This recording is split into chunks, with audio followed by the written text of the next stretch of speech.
Hello traders and welcome to another weekend's market forecast video. Hopefully everybody has been having a great weekend so far, and here we go with a new month of August. Happy new month to everyone. So let's see what do we have very quickly, starting with the dollar index here at the 8-hour chart. This is what we have expected last week before we were about to see the move to the downside. We have also posted in our social links. You can follow with the links in the description.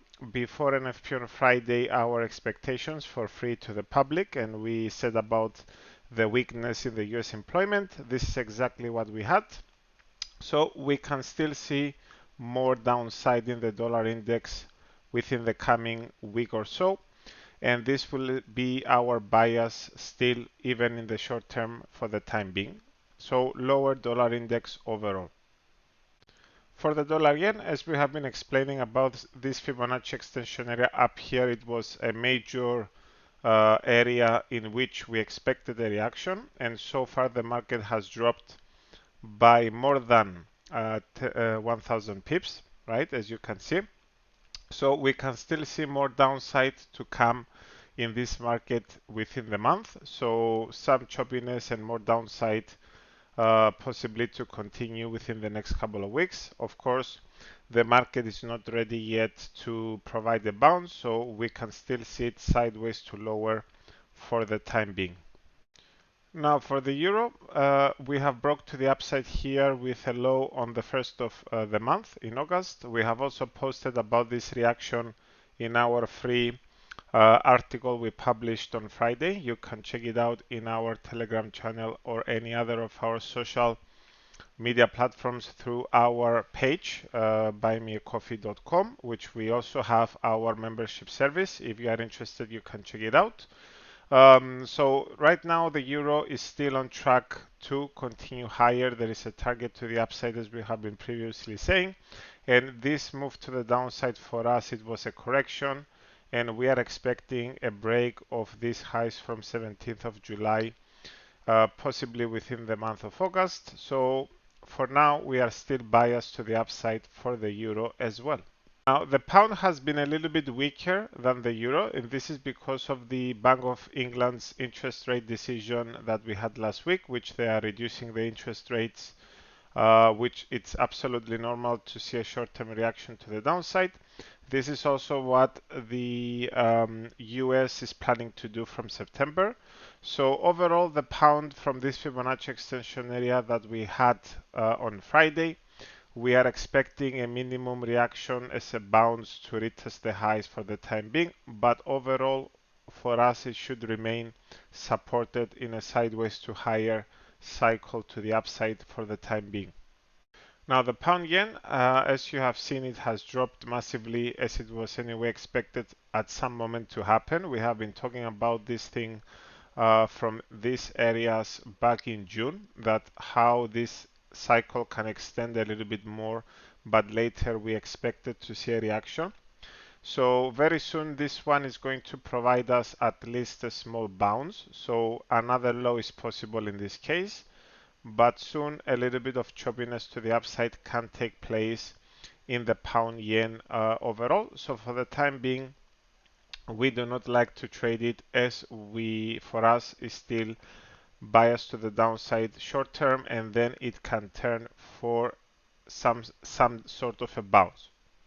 For the EURUSD, we have extended another move to the upside after we spoke about breaking the 163 area was going to open up room for more upside.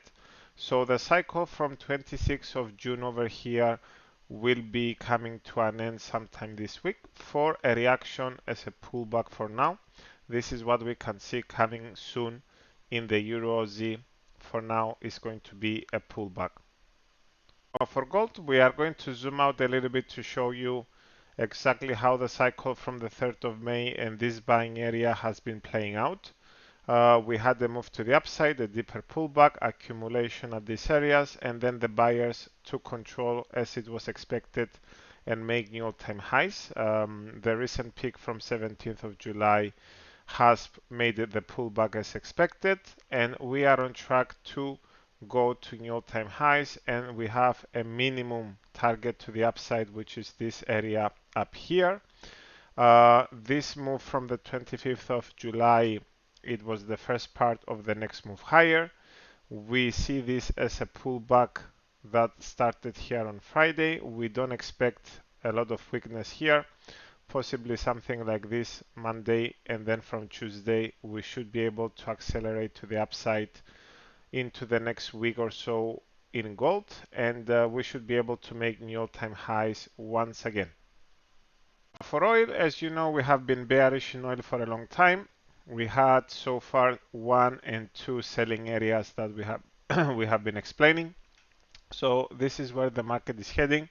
We are trying to break below the lows from 4th of June. We are very close to do so. Short term, we might see some choppiness in oil, but then another break to the downside should follow. And we have targets to the downside. If you want to see the bigger picture in oil, we share this only to our members. You can join us with the link in the description and see what is coming up in the bigger picture. Is very interesting.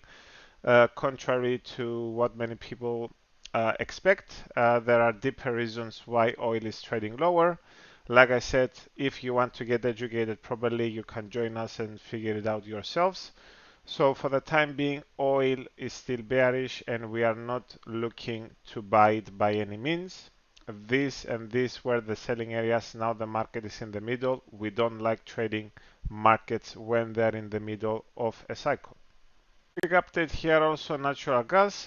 We have been explaining about this move to the downside for a long time. If you can watch the previous videos, we have been bearish after these highs, after this bounce.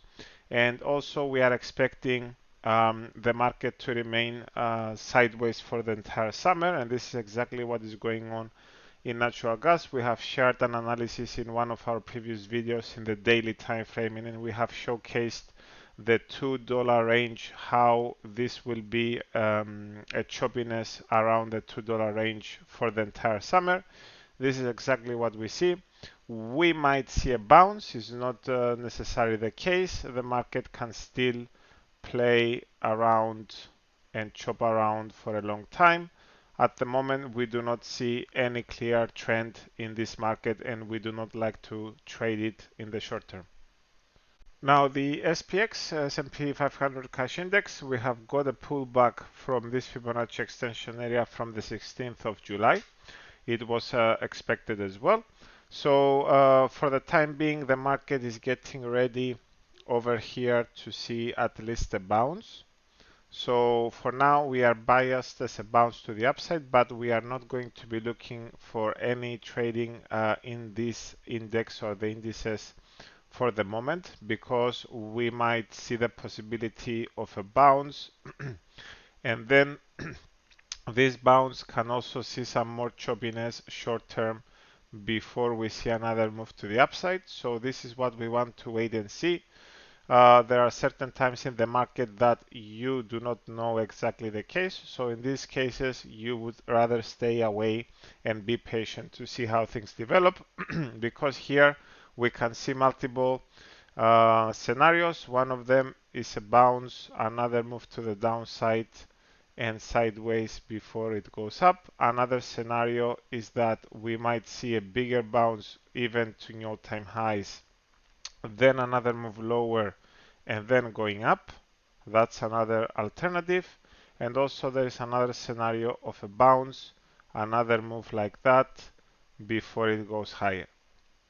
So this is why we do not like to speculate at the moment in the SPX, but what we can see ahead anytime after Monday is a reaction for the time being, and we see what happens next.